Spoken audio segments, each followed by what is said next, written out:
Kisah Raden Ngabehi Ronggo Warsito, seorang pujangga Kraton Surakarta. Halo guys, jumpa lagi dengan saya Ngatawi Asastro. Mudah-mudahan tetap dalam keadaan sehat, bahagia selalu. Kali ini saya berada di Solo dan akan mengajak Anda semua untuk jalan-jalan menelusuri lembah pemikiran para pujangga Solo. Salah satu pujangga yang terkenal adalah Raden Ngabehi Ronggo Warsito. Beliau ini adalah seorang pujangga besar dari Keraton Solo yang memiliki beberapa karya. Di antaranya ada Serat Widayat Jati, Pustaka Raja, terus kemudian Serat Kolotido, dan lain sebagainya. Dan karya-karya Ronggo Warsito ini sangat luar biasa karena menjadi rujukan para pemikir, para kasepuhan Jawa terutama, dan menarik perhatian para akademisi barat untuk melakukan penelitian. Nah, sedikit saya akan menyinggung sosok Ronggo Warsito ini.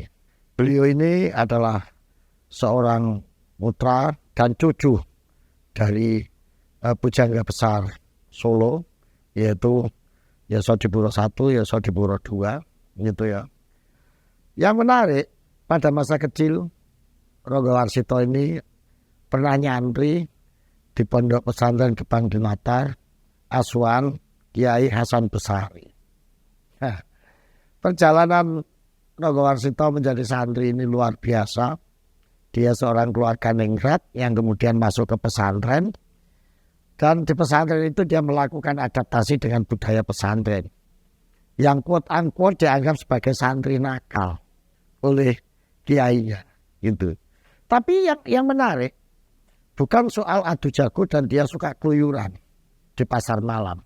Ini menunjukkan bahwa sebagai seorang ningrat keraton, dia tidak hidup sebagaimana layaknya seorang priayi yang berjarak dengan masyarakat, tetapi justru berbaur dengan masyarakat dan melepaskan seluruh identitas dirinya sebagai seorang ningrat keraton.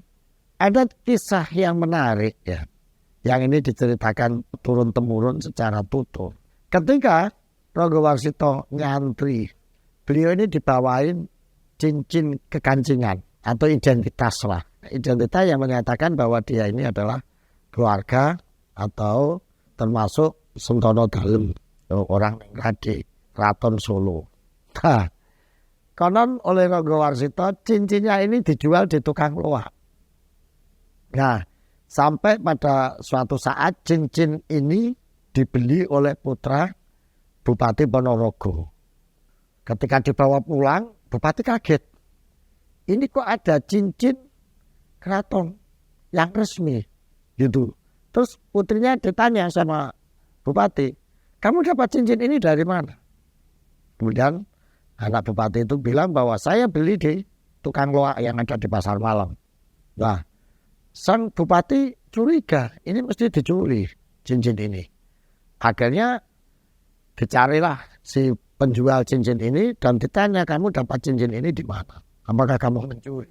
Dia bilang, enggak, saya enggak mencuri, saya beli dari seseorang.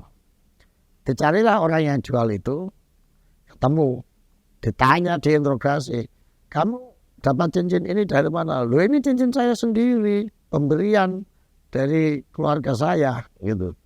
Memang kamu siapa? Baru dia bilang bahwa saya ini keluarga keraton. Dia waktu pesantren pakai nama Raden Mas Burhan. Saya Raden Mas Burhan dari Keraton Solo. Mendengar nama itu, ya, kemudian sang adipati terkejut dan seketika itu juga dia sembah kepada Raden Mas Burhan itu.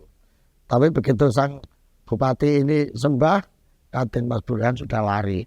Nah, ini menarik, seorang ningrat keraton yang hidup di pesantren dan dia menanggalkan atribut kepriayiannya untuk duduk atau menjalani hidup menjadi seorang santri. Ini hal menarik bagi saya.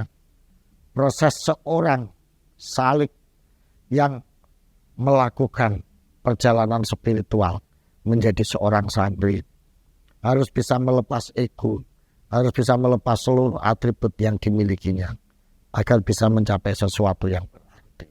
Raden Mas Burhan juga pernah diusir dari pesantren Gebang-Tirata Tegalsari Asuhan dari Yayasan Besari itu karena dianggap sebagai anak nakal.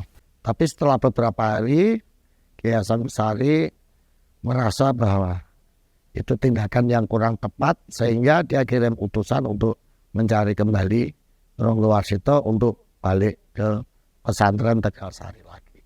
Dan alhamdulillah berkat kesabaran Yayasan Besari membimbing Ronggo Warsito, akhirnya Raden Mas Burhan atau Ronggo Warsito ini berhasil menjalani proses pendidikannya di pesantren. Dan dia pulang menjadi seorang pujangga besar yang luar biasa. Beliau mampu memadukan pemikiran-pemikiran tasawuf yang memiliki kandungan dari nilai-nilai dan ajaran Islam dengan spiritualitas kejawaan, gitu ya, sehingga menjadi suatu bangunan pemikiran yang sangat kokoh. Sebagaimana tercermin dari karya Ronggo Warsito, yaitu Serat Hidayat Jati. Dalam naskah Serat Hidayat Jati ini, yang banyak diteliti oleh para ahli, Ronggo Warsito menerapkan prinsip-prinsip dan metode ajaran tasawuf untuk menjadi pelaku hidup dalam pengembaraan spiritual dengan menggunakan satu perspektif kejawaan, dengan menggunakan suatu tata dan pola pikir kejawaan dia sebagai seorang Jawa. Tidak hanya itu, Ronggo Warsito juga mampu melakukan intertek terhadap Serat Joyoboyo, suatu teks yang berisi orang menyebutnya sebagai ramalan-ramalan Joyoboyo, suatu prediksi-prediksi mengenai masa depan yang dilakukan oleh Joyoboyo, yang kemudian diintertekkan oleh Ronggo Warsito menjadi Serat Kolotido. Ini banyak dikutip oleh para ahli dan peneliti kejawen. Untuk itu guys, kalau ingin mengkaji dan mempelajari gagasan-gagasan Ronggo Warsito, silakan datang ke Solo. Berapa karya-karya Ronggo Warsito ini masih tersimpan secara baik di Museum Radia Pustaka dan Museum Keraton Solo. Ini adalah harta karun ilmu pengetahuan yang bisa kita gali. Yuk kita lacak lebih jauh pada episode-episode berikutnya. Terima kasih. Sampai jumpa. Alzastro atau lengkapnya Dr. Ngatawi Alzastro, S.Ag, M.Si adalah seorang sosiolog, budayawan, dan tokoh agama di Indonesia. Alzastro aktif beraktivitas sebagai akademisi dan berkesenian, serta selalu keliling Indonesia menyapa berbagai kalangan masyarakat sebagai upaya untuk terus merajut keberagaman bagi Indonesia Raya.